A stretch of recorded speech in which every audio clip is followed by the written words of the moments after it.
Buksan niyo po ang aming isip. Papagliwanagin niyo ang aming kalooban. At nang makita namin ang gusto niyong pagpapakilala sa inyong sarili sa pamamagitan ng inyong creation o nilikha. Give us enlightenment. Give us wisdom. Fill us with your glory and light. In the name of Jesus, we pray. Natural law was and is ordained by the Creator God. Ang lahat ng batas ng kalikasan ay walang ibang may gawa kundi ang Diyos na lumikha ng kalikasan. Genesis 1:1, in the beginning, God created the heavens and the earth. Job 38:33, do you know the laws that govern the heavens? So sa paglikha ay may kasama, may kakambal na mga batas na umiiral, nagpapairal sa sangnilikha. Natural law is established by the Creator God, so it is the first, the highest, and the purest of all laws. Ano ba yung law na no parking? Nilikha lang natin yan nung sumisikip na ang mga kalsada at wala nang madaanan yung iba, kaya no parking here. Yung mga batas na huwag kang magnanakaw, nilikha lang yun nung nauso na ang pagnanakaw. Pero yung mga batas ng kalikasan, the evaporation of water and its cycles, batas ng gravity, batas ng physics, ng chemistry, ng electricity, nandyan na lahat kasabay ng paglikha. Nauna pa sa tao na gumawa ng sari-saring batas nung lumaon para lang ayusin ang kanyang gumugulong buhay. Psalm 104 verse 5, you build foundations for the earth and it will never be shaken. Hindi maiiba ng pananaw ng tao, ng batas na likha ng tao, ang natural law. Natural law is a supreme window to the mind of the Creator, Sustainer God. Tama nga naman, hindi mo nakikita ang lumikha, pero nakikita mo ang nilikha niya. At sa pamamagitan ng nakikita sa nilikha, ay nababanaag, nasisilip mo yung katauhan ng lumikha. Kaya ulitin natin ang Romans 1:20, God's eternal power and character cannot be seen.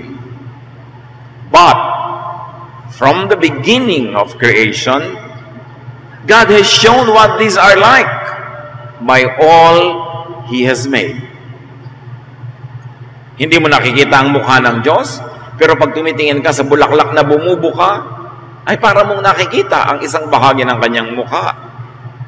Hindi mo nadidinig ang tinig ng Diyos, pero pag nadidinig mo ang patak ng ulan, ang kulog, ang pagtunog ng alon o ng hangin, ay para bang nababanaag mo rin ang kanyang anas, ang kanyang bulong, ang kanyang tinig. Hindi mo nararamdaman ang yakap ng Diyos, pero kung ikaw ay niyayakap ng malamig na hangin, ay nararamdaman mo ang isang bagay na pagpapahiwatig ng Diyos. Ang Diyos ay nababanaag, nadidinig, nararamdaman, nababakas sa lahat ng kanyang nilikha, lalong-lalo sa mga tao na kanyang nilikha. Bago pa man nasulat ang mga kasulatan na relihiyoso, religious texts, bago pa man umimbento ang mga relihiyon, ang mga batas, ay nando na ang batas ng kalikasan. Kaya ito ang pinakadalisay, pinakapurong batas ng Diyos. Natural law is a supreme image of God. And God is made apparent and visible in nature. Natural law is above and beyond man-perceived and man-made religious, moral, or even legal law. Bago pa nagkaroon ng relihiyon, nando na ang Diyos at nando na ang daigdig, ang mga planeta, ang mga nilikha. Bago pa nakadevelop ng sari-saling mga policies, kautusan, batas ang mga relihiyon, nauna na ang batas ng kalikasan. At hindi kayang palitan, takpan, burahin ng religious and even moral law, yung law of nature. Man-made religious laws must defer to natural law, not the reverse. Marami naman mga religious laws, inimbento lang ng mga relihiyoso para ayusin din ang kanilang religious life, lagyan ng organisasyon, lagyan ng kaayusan, para magbigay ng gantimpala sa mga mahuhusay at ng parusa sa mga hindi mahuhusay. Pero bago pa ang mga yan, nandun ang natural law. Kaya dapat ang religious law ay gumagalang sa natural law, hindi baligtad. Na isa-subvert, babanggain ng religious law, yung nauna ng natural law. Maraming man-made laws, kahit ang religion. Yung mga ibang na laws na yan ay para lang sa, dito dadaan ang mga babae, doon dadaan ang mga lalaki, itong isusuot mo pag kumakanta ka. Mga invento lang yan ng tao para ayus-ayusin ang mga detalye ng buhay, pero hindi lahat ng yan ay galing sa langit at hindi lahat ng yan ay napakahalaga. Matthew 15:9, they worship me in vain, sabi ng Diyos. Their teachings are merely human rules. Nakita niyo ang komentaryo ng Diyos sa maraming religious laws? Sabi niya, bali wala ang pagsamba niyo sa akin. Ang mga itinuturo niyo, ang mga inuutos niyo, invento niyo lang. Hindi yan galing sa akin. So dapat ang tunay na mananampalataya ay marunong manuri. Yun ba mga batas na ipinapataw sa kanya, pinapairal, ay talaga bang moral, eternal, universal law of God o convenience lang ng religion? No, convenience ng society, convenience ng mga sangkot. Kaya pag sinabing dapat, pagka hindi nag-practice sa choir, hindi kakanta, invento lang yun ng tao para siguro walang disentonado na kasali sa pagkanta o kaya ay para to encourage people to practice. Pero hindi buhay at kamatayan ang nakataya sa ganung mga laws. Man-made lang yun para sa mga detalye ng buhay. At madalas, imbes magpagaan ng buhay, ay nagpapabigat ng buhay ang relihiyon kung ang mga batas nito ay hindi sangayon, lalo pangat salungat sa natural law. Religion is usually a heavy burden because many religious teachings deny, even demonize, and criminalize human nature and natural law. Halimbawa, ang kauna-unahang utas ng Diyos, magparami kayo. Go and multiply. Fill the earth. That is a lot of sexual activity para magparami. Pagkatapos, later on, religions would demonize sexual desire and overregulate even sexual activity, even among couples. So, doon mo nakikitang ang relihiyon umimbento ng batas na salungat sa batas na binigay ng Diyos sa kalikasan. Because all creation are very sexually wired, created to procreate, created to be sexually active. That's why the body is filled with nerves and nerve endings that are very easily sexually aroused. And yet, when people are aroused, they become guilty. They feel guilty because religion makes them feel guilty for being aroused. So, sino talaga ang masusunod? Yung batas ng simbahan o yung batas ng kalikasan na talagang Diyos at tanging Diyos lamang ang may gawa? Maraming ganun. Maraming likas sa tao. Kahit hindi mo turuan, nung bata pa nandun na, likas na, mamaya minamasama ng relihiyon, kaya buong buhay ang mga tao guilty for 70 to 80% of everything they do. Because conditioned by religion to feel guilty about what is really natural and God-ordained.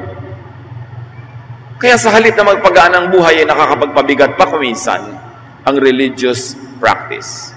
Kung baluktot ang pananaw at kung hindi malinaw ang kaliwanagan kung ano talaga ang kahulugan at kagustuhan ng Diyos para sa kalikasan.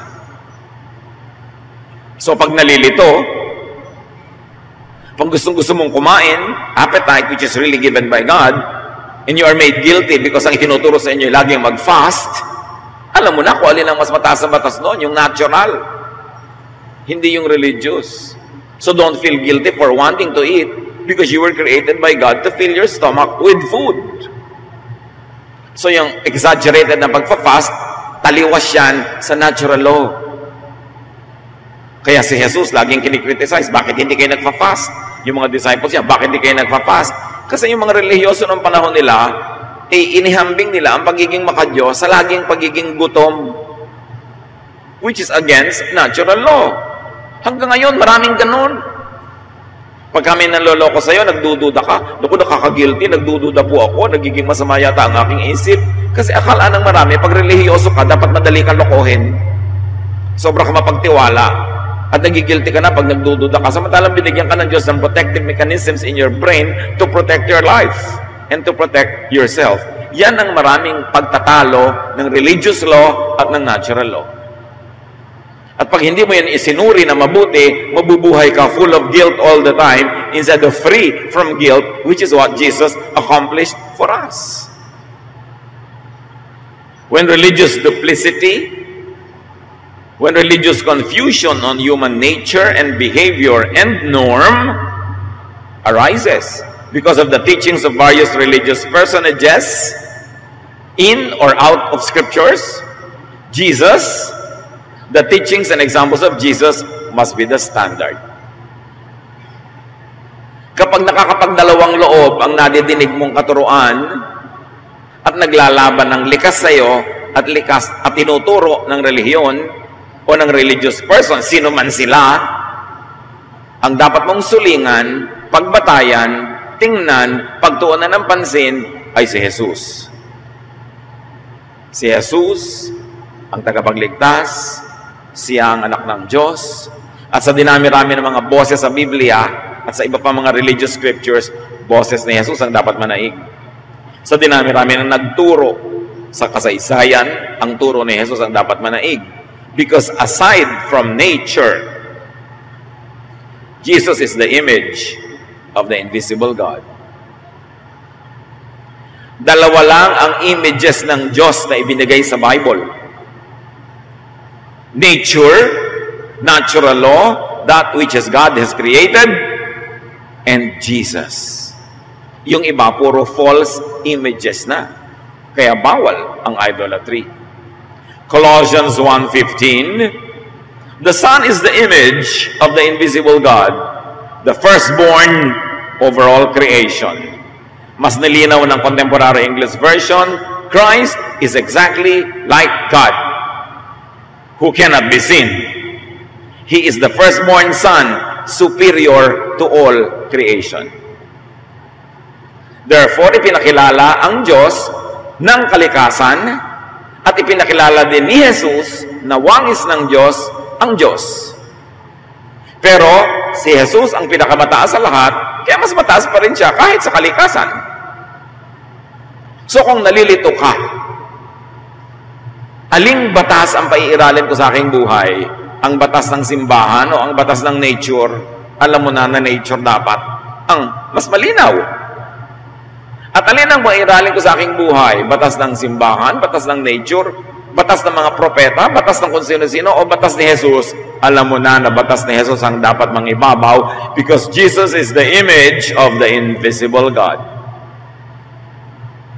He is exactly like God, who cannot be seen, but thanks to God, He allowed us to see Him through Jesus, who could be seen, who could be heard, who could be touched, who could be understood. In other words, the teachings of Jesus supersede, pinangingibabawan, supplant, pinapalitan, replace, revise, inaayos, all teachings of all other teachers. Ang teachings ni Abraham, teachings ni Moses, ni David, ni Solomon, ni Paul, ni Peter, ni James, lahat ng yan ipapasailalim sa teachings ni Jesus. At anumang teaching nila ang sang-ayon sa teaching ni Jesus, tuloy. At kung may teaching man sila na hindi sang-ayon sa teaching ni Jesus, dahil sila naman, bagamat inspired, ay hindi naman sila perfect at hindi sila anak ng Diyos, therefore, dapat ipasailalim sa teaching ni Jesus ang anumang teaching ng ibang religious leaders na hindi sang-ayon sa teaching ni Jesus at sa teaching ng nature. Diyan, hindi nalilinawan ng maraming tao ang pagpapahalaga. Jesus, nature, and then man-made law, let it be, and even religious law. Philippians 2:10, so, at the name of Jesus, everyone will bow down, those in heaven, on earth, and under the earth.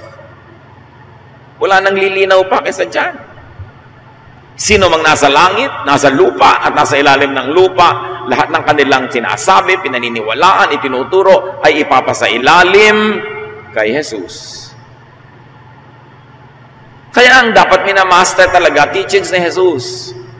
At dapat malaman mong ihambing ang teachings niya sa teachings ng iba kasi hindi laging pareho. At sa teachings ni Jesus, hindi ka maaapi, hindi ka makakawawa, hindi ka ma-oppress. Because Jesus came to set people free. Precisely from the oppression of needless, man-made, invented religious law. And sometimes those needless, man-made, invented religious laws even go against natural law. So para sinasabi sa iyo, tao ka, huwag ka maging tao. Dapat anghel ka. Ganito ang nadarama ng tao, dapat hindi mo nadarama yan. So puro ka guilt. Kaya maraming religious people nagiging pasyente ng psychiatrists at maraming religious leaders actually see psychiatrists. Kasi nahahati ang loob dun sa totoo, sa likas, o dun sa ina-expect ng religion. Kaya marami sa religion, hypocrites. Hindi totoo. Pakitang tao dahil yun ang inaasahan ng relihiyon. At pag naging totoo sila, sila'y paparusahan. At pag nagpanggap sila, sila'y gantimpalaan. Pero sa loob, hati. At oras na hati ang loob mo at patuloy yun at nagpatuloy ng nagpatuloy, you will need a psychiatrist. Let the kindness of God through Jesus cancel unkind and cruel teachings of other preachers. Teachings that reject, demonize, criminalize God-given, God-created, personal, human nature. Ang buong kabutihan ng Diyos ay ipinahayag niya sa pamamagitan ni Jesus. Sabi sa John chapter 1, all the things that could be known about God and all His kindness were all revealed through His Son, Jesus. So dapat ang kabutihan ng Diyos pang-cancel sa mga hindi kabutihan at hindi makagandahan at hindi kaluwagan na turo ng iba mang mga religious leaders na sumasalungat sa totoo, sa likas, sa personal na pagkatao ng bawat nilalang. Because such teachings only make people reject others and hate their own selves. Oras na nang re-reject ka ng iba at namumuhi ka sa iyong sarili, ibig sabihin, pinaghaharian ka ng religious law that goes against what is natural in others and what is natural in you. Therefore, the result is judgmentalism, hypocrisy, judgment of self and of others. Na laban si Jesus sa ganyang mga asal. Kaya ang sabi niya sa mga religious leaders, naturo-turo ng bawal, na actually sa pagbabawal nila ay para na rin ang pinagbawalan ng taong mabuhay, maging totoo at maging natural. Sabi ni Jesus, Matthew 23:4, they pile heavy burdens, and those are religious burdens. They pile heavy burdens on people's shoulders and won't lift a finger to help. Oras na naturuan ka ng ganitong mga Pariseo, pabibigatin niya ang iyong pasan-pasan, pasisikipin ang iyong dibdib, pahihirapan ang iyong loob, buti pa, hindi mo na lang sila nadinig. Natural law always prevails. Kaya yung mga iba, ang tagal-tagal ko na po nagba-Bible study, ang tagal-tagal ko na po nagsisimba, ang tagal-tagal ko na po nag-church, bakit po kaya galing pa rin ako? Baka yan ang natural mo Lagi yang magwawagi. Mabuti pa, matuto kang mabuhay to live at peace with yourself. Kasi lagi mong nire-reject ang sarili mo, nakamatayan mo na ang self-rejection, hindi pa rin nangyari yung drawing na gustong mangyari ng mga religious leaders tungkol sa iyong buhay. Kasi kahit sa kanilang buhay, hindi naman yun nagaganap. Drawing lang yun. Kaya nung ipinipilit ng mga conservatives yung kanilang mga religious policies doon sa mga bagong mananampalataya na hindi Hudyo, sabi ng isang matalino nilang kasama, nasa Book of Acts, why are we going to pile on the shoulders of the new believers the burdens that we nor our ancestors were able to bear? Bakit ipapamana pa natin sa mga bagong mananampalataya ang mga katuroang ni tayo, ni ang ating mga ninuno, hindi naman talaga napangatawanan? Bubuo na naman tayo at lilikha ng isang henerasyon ng mga mapagpanggap, mapagkunwari. Dahil lahat tayo mapagkunwari, hindi naman talaga natin nasusunod ito mga drawing natin. There's a great difference between God's natural law and a lot of religious laws. Genesis 8:22, ang magwawagi talaga ang creation. As long as the earth remains, there will be planting and harvest, cold and heat, winter and summer, day and night. Ibig sabihin lang, yung unang itinakda, hindi mapapalitan anuman ang isipin o ituro ng mga saling lahi. And except in what believers call miracles, and miracle is the bypassing and alteration and reversal of natural law, except in those cases, natural law will always prevail.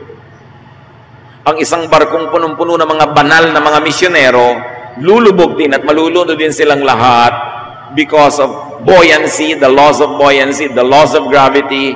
Kung ang kanilang sasakyang dagat ay may butas o ayaw umandar o ang center of gravity ay tumiwarik o natabunan sila ng alon, kahit gaano sila kabanal, kakainin sila ng pateng. Paminsan-minsan may mga himala. Yun ang reversal of natural law, cancellation of natural law. But that is not normal. And that should not always be expected. Kaya kung minsan nagtataka ka, bakit po ang daming mga missionary, nasunog yung hotel, namatay silang lahat, di po ba makadiyos sila? May mga batas ang nature. May apoy, dapat ka makalabas. Walang fire escape, hindi mo alam kung saan yung fire escape. Nasunog ka, kahit kadasal ng dasal. Bakit po yung isang yun, missionary, nahawa po ng sakit ng kanyang mga tinuturoang mga tao at namatay siya samantalang gumagawa siya ng gawain ng Diyos? Natural. May natural law ang infection, ang mikrobyo. Hindi exempted ang mga missionary dyan. Bakit po siya, pinagdadasal namin siya, namatay pa rin? Abay, kayo pag lahat na pinagdarasal mo, hindi namamatay, di walang namatay. Marami tayong mga drawing tungkol sa Diyos, mga drawing tungkol sa mga laws na binulag kasi tayo ng mga baluktot na religious teachings. Kaya sari-sari ang inaasahan natin at pag hindi naibigay ng Diyos, nagtatampo tayo sa Diyos. Samantala ang dapat nating sisihin na yung maling turo na pinaasa tayo sa hindi naman pala dapat asahan. Dapat ang itinuturo sa iyo, may ubo ka, matulog ka ng mahaba, kumain ka ng masustansya para lumakas ang resistensya mo. Ngayon, kung gusto mo magdasal, di magdasal ka. Pero kahit anong dasal lang gawin mo dyan, hindi ka kakain, hindi ka magpapahinga, uubuhin ka pa rin. Tapos magtatampo ka sa Diyos. Sino bang gumawa ng mga kalikasan? Ng mga batas ng kalikasan? Even the law of infection and the avoidance of infection. Di ba Diyos din? So kung ginagalang mo ang Diyos, igalang mo ang natural law. Don't ask God to always break His natural law and create a miracle for you. Know natural law. Know how nature operates. You should know biology, chemistry. You should know physics. You should know the sciences. Because the sciences only reveal to us the mechanics and methods of God who created everything. Hindi ko mo naintindihan ng science how creation works at cellular level. Ibig sabihin wala ng Diyos. Pag naintindihan mo kung paano umaandar ang creation, lalo mong dapat malaman na may creator. Pag naintindihan mo kung paano umaandar ang relo, dapat mong malaman na may gumawa ng relo, hindi yung aksidente. Pag naintindihan mo how blood coagulates, pag nahiwa ka, bakit naampat ang dugo? Di alam mo na ang dapat mong gawin para maampat yan. Nando na yun. Ang scientific law, ang natural law, ay holy law because they were made by the Holy God. So, mas banal ka, mas spiritual, you should be more scientific. And you should be more practical. Hindi kalaban ng Diyos ang science. Diyos ang umimbento ng science. Pagdaan ng panahon, nahahalungkat lang natin at naiintindihan how science works, dapat lalong tumibay ang pananalig natin sa Diyos. Dapat lalo nating maintindihan kung gaano siya kadakila. Hindi yan magkalaban. Matthew 24, 32 to 33. Learn a lesson from a fig tree. When its branches sprout and start putting out leaves, you know, summer is near. So when you see all these things happening, you will know the time has almost come. Anong itinuturo ni Jesus? Tumingin ka sa paligid, kahit sa mga puno, para maintindihan mo kung paano nagtatrabaho ang Diyos. Kasi kahit sa mga dahon, nagpapahiwatig ang Diyos kung anong susunod na magaganap sa paligid. Pagka ikaw ay badyaw o kaya ay taong malapit sa dagat, sa kilos pa lang ng alon, alam mo kung babagyo o uulan mamaya. Sa kilos sa mga isda, alam mo kung magdami darating na tidal wave. Sa paglipad lang ng ibon, malalaman mo kung may bagyong darating. Nababasa ang kalooban ng Diyos. Basahin mo lang ang nangyayari sa kalikasan kasi siya ang nagsulat niyan. Even big spiritual persons apply and are under natural law. Si Isaiah sa 38:21, I had told King Hezekiah's servants to put some mashed figs on the king's open sore and he would get well. Nag-aagaw buhay ang hari. Dahil sa sobrang infeksyon ng kanyang sugat, ang ipinayo ni Isaiah, herbal and natural medicine. Hindi niya sinabi mag-fasting kayo at mag-pray. Sabi niya, magdikdik kayo ng mga ganitong uri ng halaman at itapal niyo sa kanyang sugat, gagaling siya. Natural. Si Timothy, nung ayaw-ayaw gumaling ang sikmura niya, laging meron siyang nararamdaman. 1 Timothy 5:23, sabi ni Paul, stop drinking only water. Take a little wine to help your stomach trouble and other illnesses you always have. Lagi pong sira ang tiyan ko. Sabi ni Pablo, inom ka kasi na inom ng tubig, may mga butete. Yung mga mikrobyo. Uminom ka ng alak na may alcohol para matanggal yung mga infection ng tiyan mo. Sasabihin ng mga religyoso, alcohol, di po babad yan. Makipagtalo ka kay Paul, wag sa akin. Siya nagpayo niyan eh. Sino naman may sabi sa yung bad yun? Religion na naman. Bad malaseng, yun. Pero iinom ka ng alcohol for medicinal purposes. Anong bad doon? Nasa Bible na nga.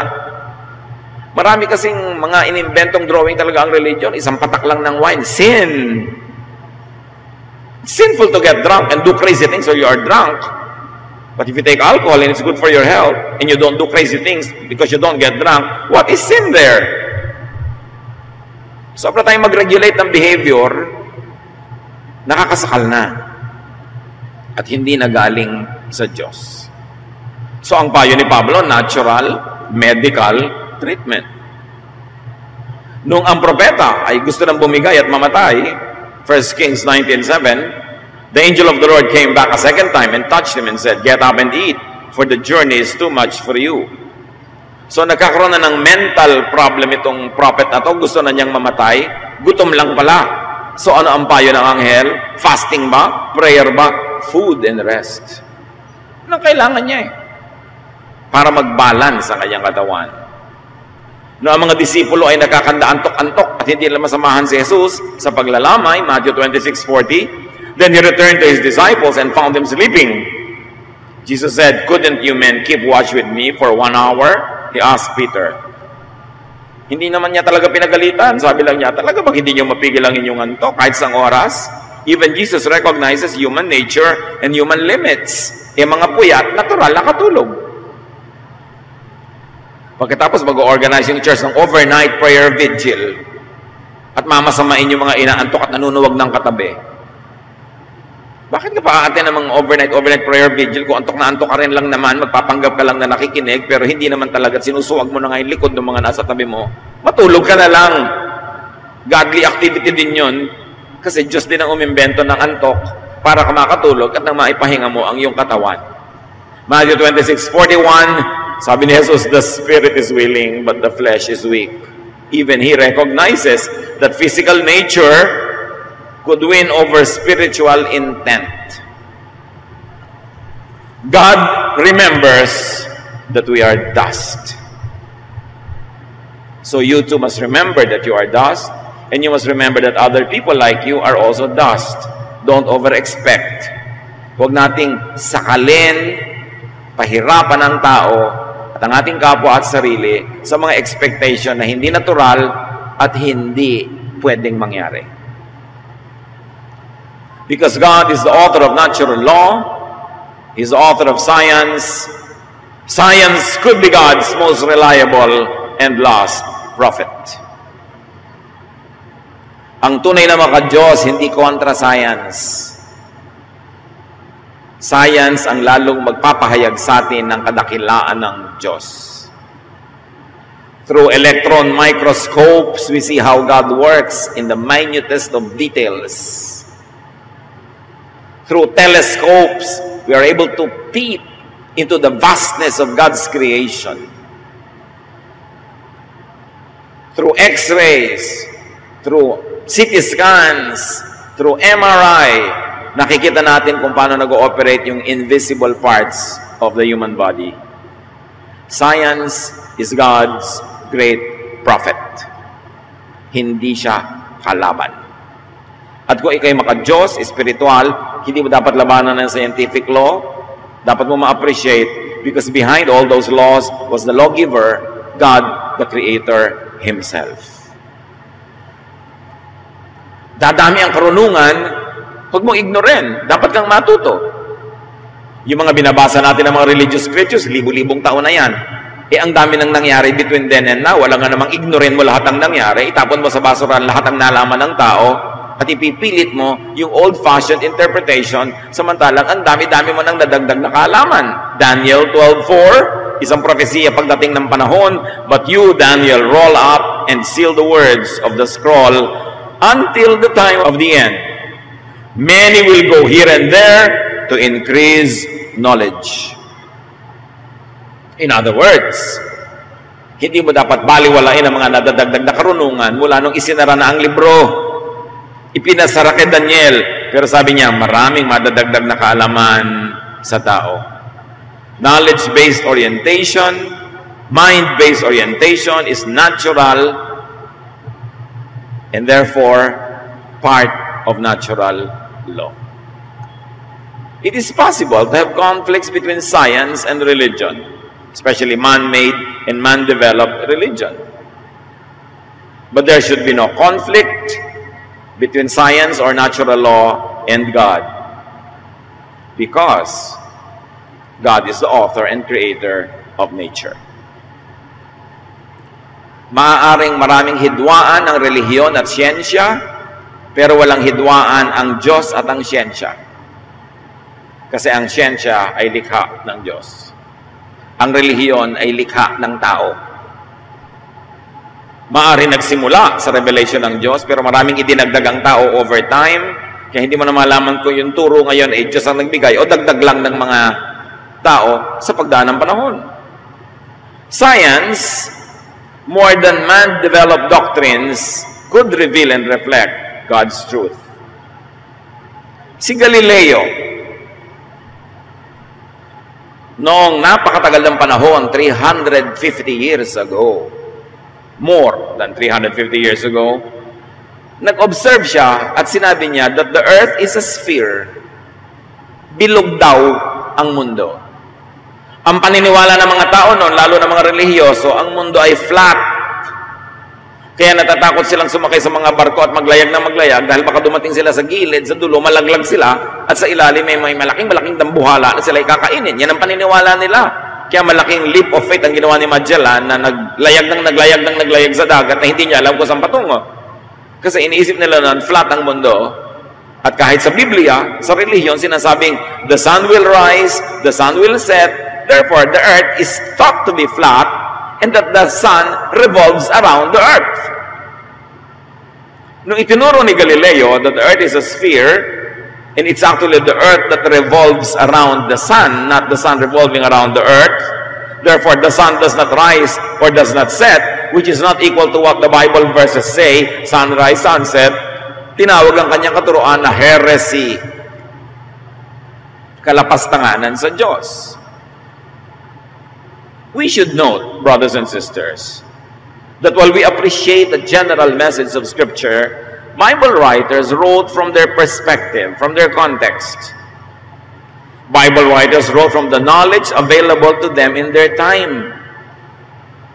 Kaya sa kanila, sunrise, sunset. Interpretation nila yon ang nakikita nila. The church taught literal reading and literal infallibility of the scriptures.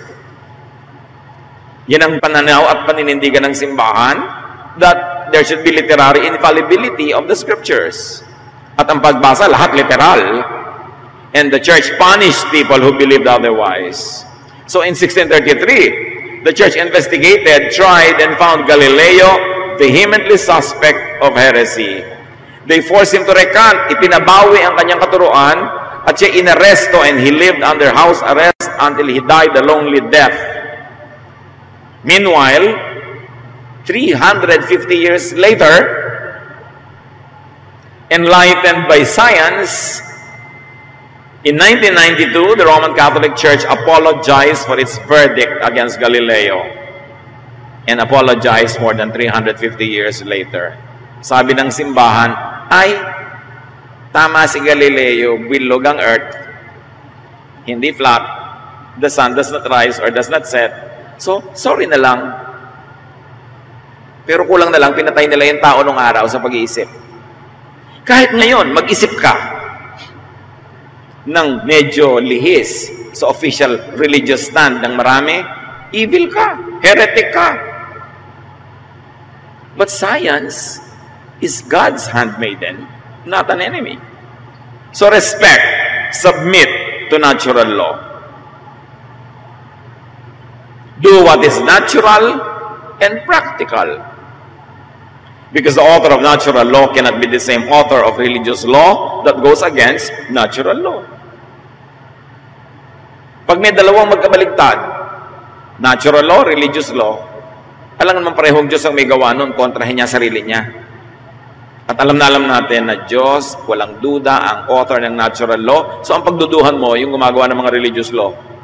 Kasi yun ang dagdag at imbento ng tao.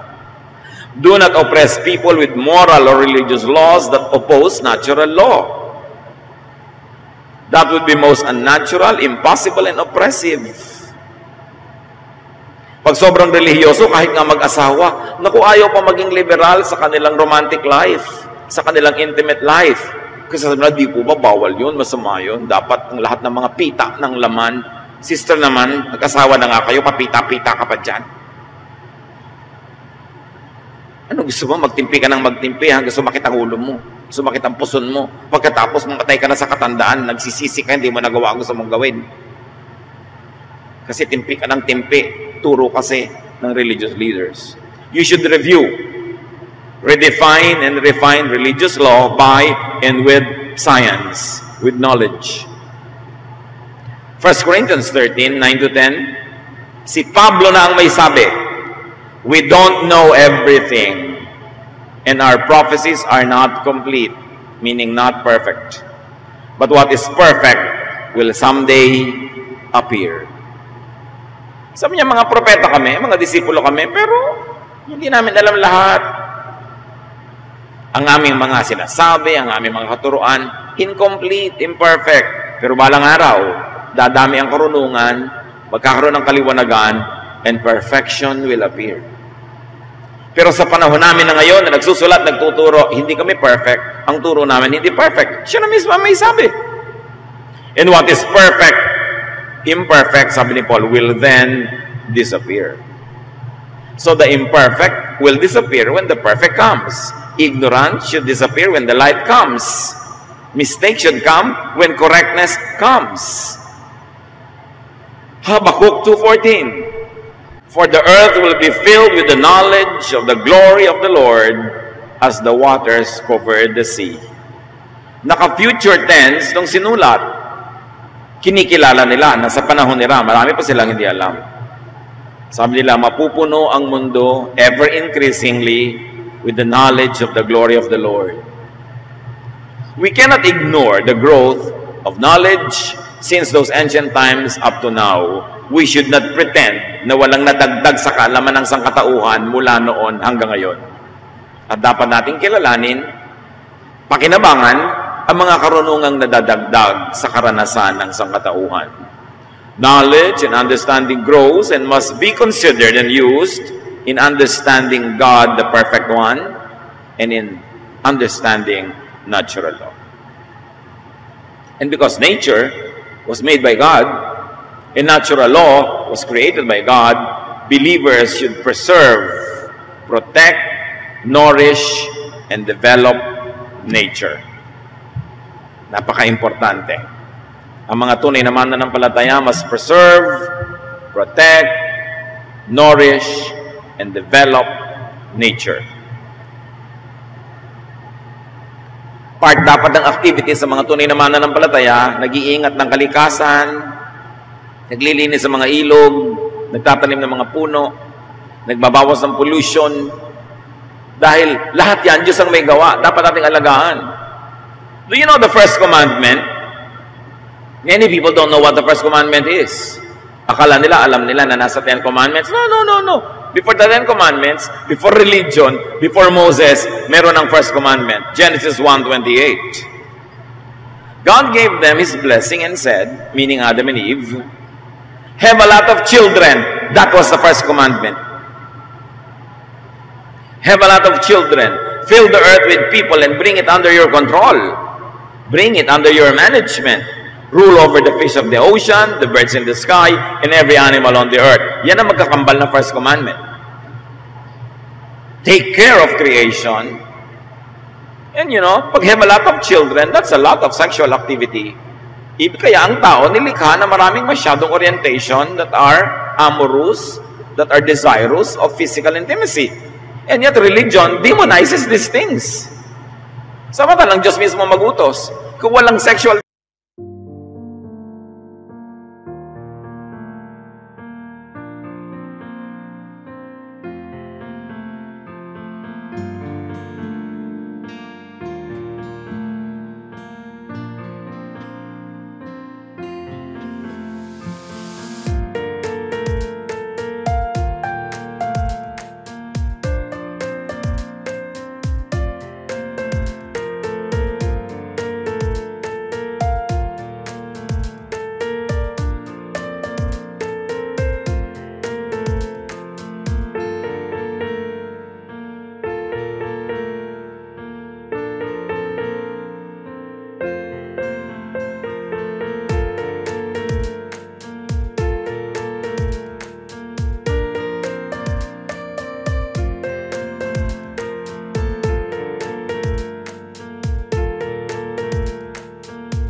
desire na kung napakahirap na trabaho, yung gumawa ng mga bata.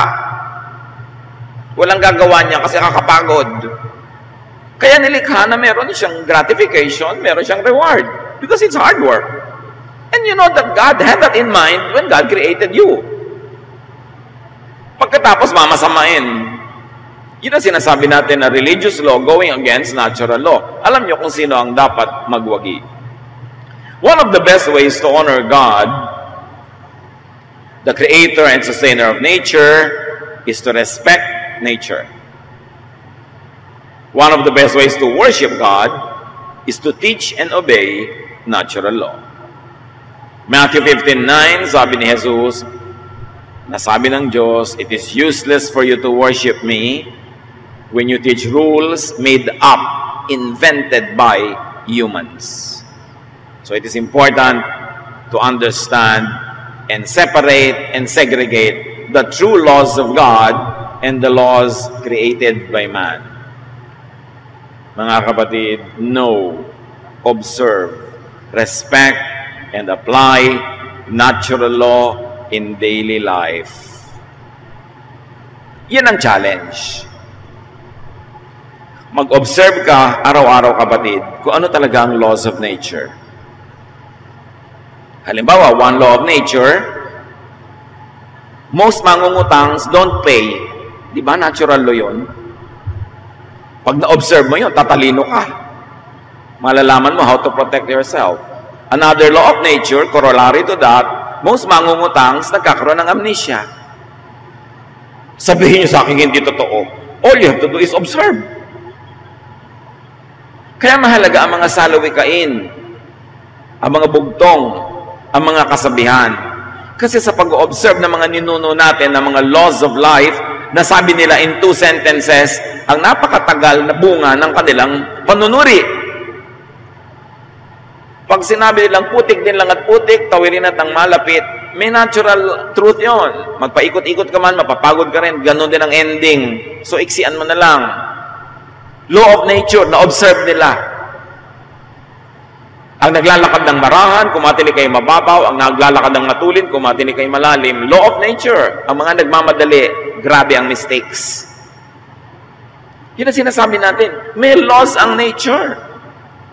Hindi mo kailangan magkaroon ng education sa eskwelahan o PhD para matutunan mo yun. Mag-observe ka lang. Nasa 10 tutulungan mo, isa lang ang magpapasalamat.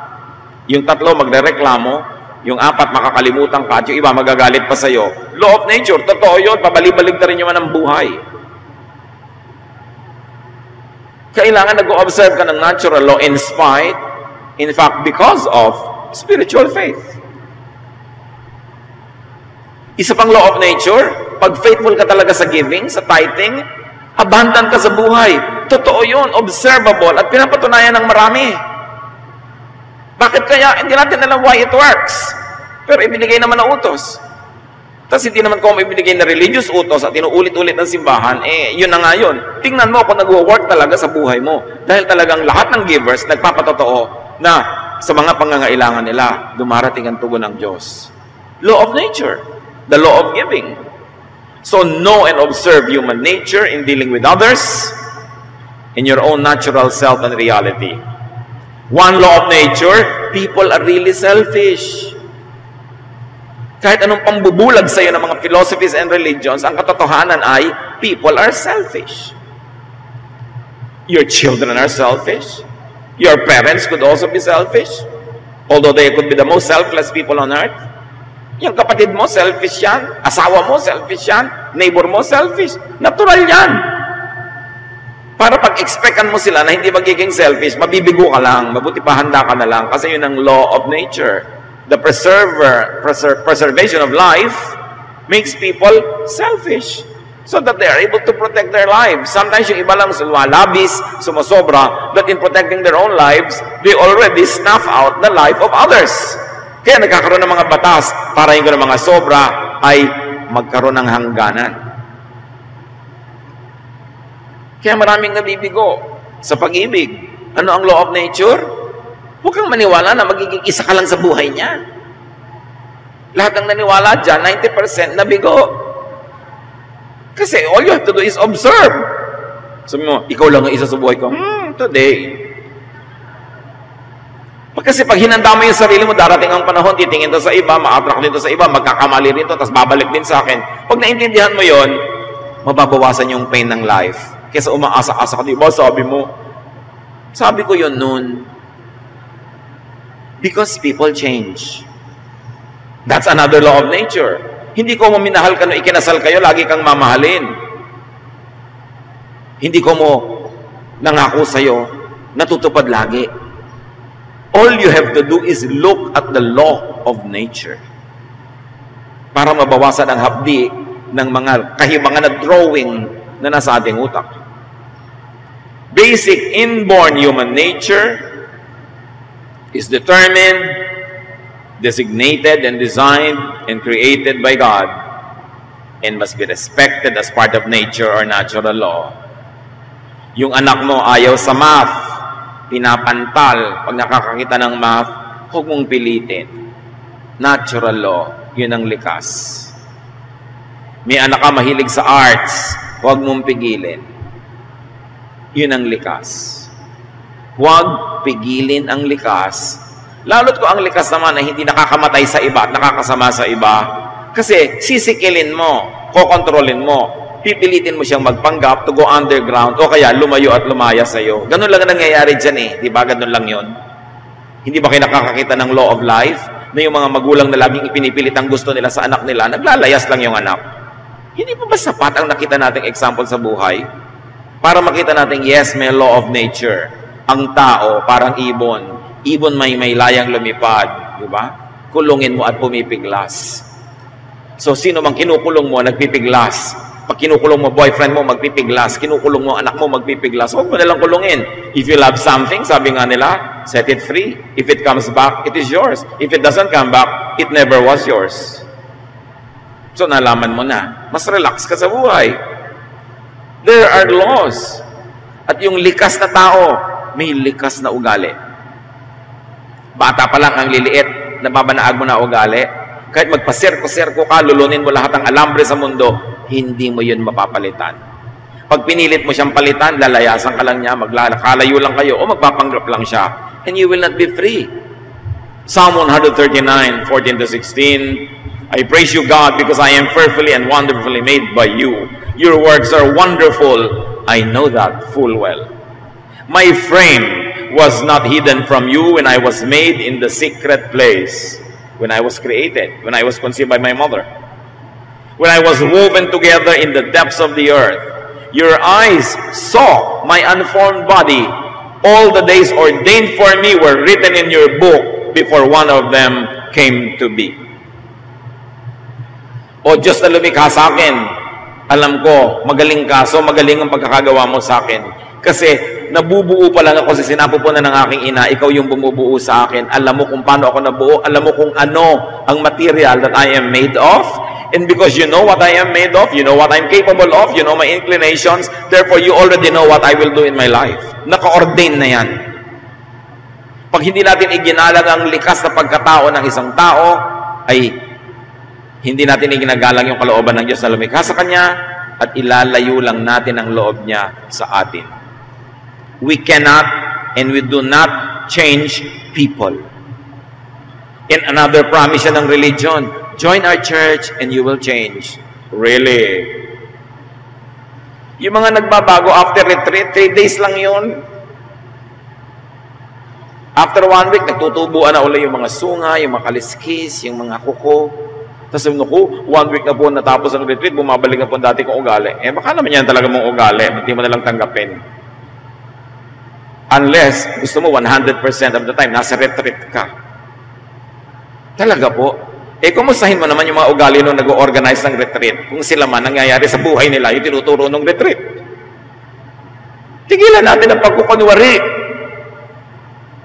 We are all projects under being developed. We are in progress.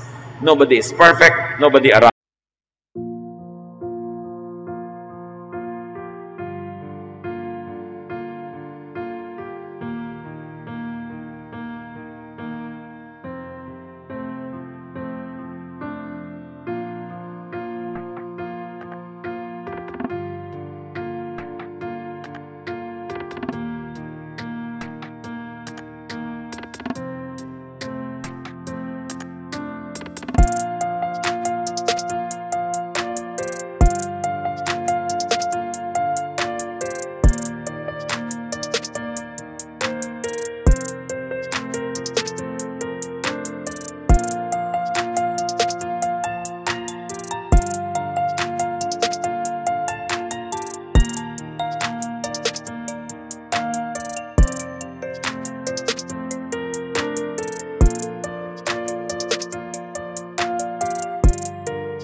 Lives. Kung sino man ang mukhang perfect dyan, kunwari lang yun. Knowing that nature sets you free. Kaya sabi ni Paul, gusto kong bumayad, di ko magawa. Bakit yung meron akong gustong gawing tama? Yung mali ang nagagawa ko, ano kaya gagawin ko sa buhay ko?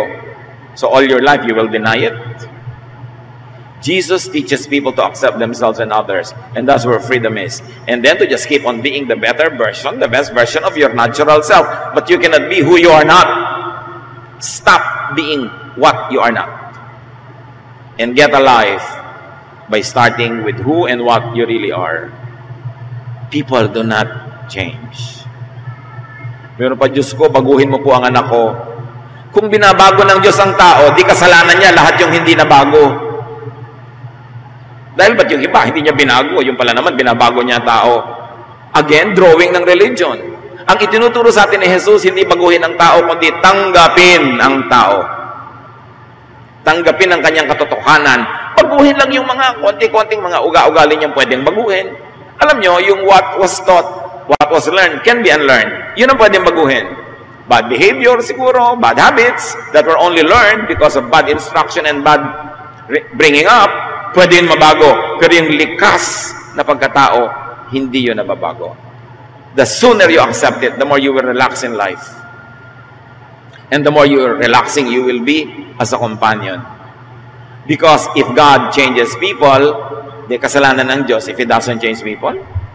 Pero sabi sa Jeremiah 13:23, can an Ethiopian change his skin or a leopard its spots? The obvious answer is no. You cannot change what you are at birth. Kahit anong relihiyon ang salihan mo, kahit anong version ng Bible ang basahin mo, kahit mangayayat ka't mamatay ng kafa-fast, God created you for what you are. Glorify God by being the best version of your true self.